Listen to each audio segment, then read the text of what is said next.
Hello guys! Welcome to HNB Nature Camp! Guys, samahan nyo kami mag-setup ng aming tent. So, since meron po kaming sarili naming tent, ay no need na po para po kami mag-rent ng tent. Pero kung balak nyo po dito pumunta at mag-relax, ay meron din po silang tent for rent na 500 pesos overnight naman po yun. Dito po namin pinili sa riverside na to. Yan, si Kuya Rog po yung nag-idea dito. Napakaganda po sa side na to kasi parang rinig din yung agos ng tubig. Ayan, tent ni Desa yan. Tsaka ito naman yung sa amin, yung tent. Kaya dyan naman yung napakalaki na yon. At saka kay na Kuya Rog at saka Alaysa. So dito po sa riverside, napakaganda po niya. And kung pang family naman ay meron din po silang glamping. Mamaya ipapakita ko po sa inyo kung ano ibig sabihin ng glamping. So dito guys ay napaka-relax at nakaka-enjoy. Kaya tara, samahan nyo kami! Ito yung pavilion nila kung saan pwede ka mag-work kasi libre din po ang kanilang wifi.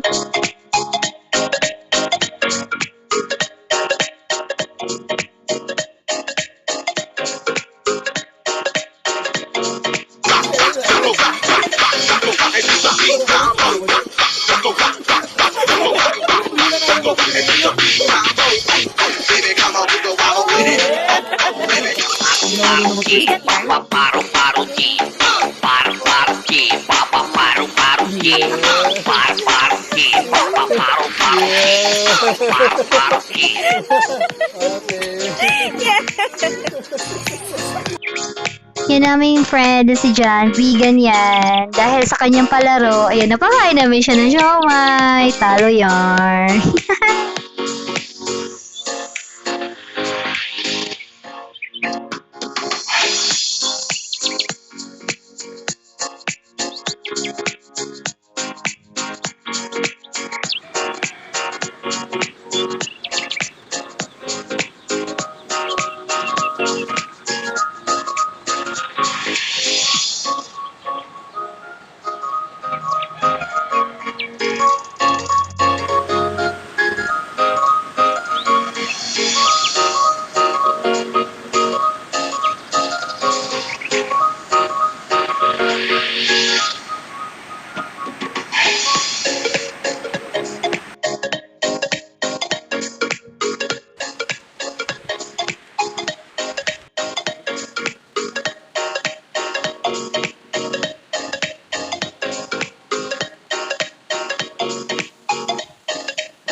Guys, samahan ko kayo dun sa glamping. So, pag sinabi natin glamping, ito yung parang kubo.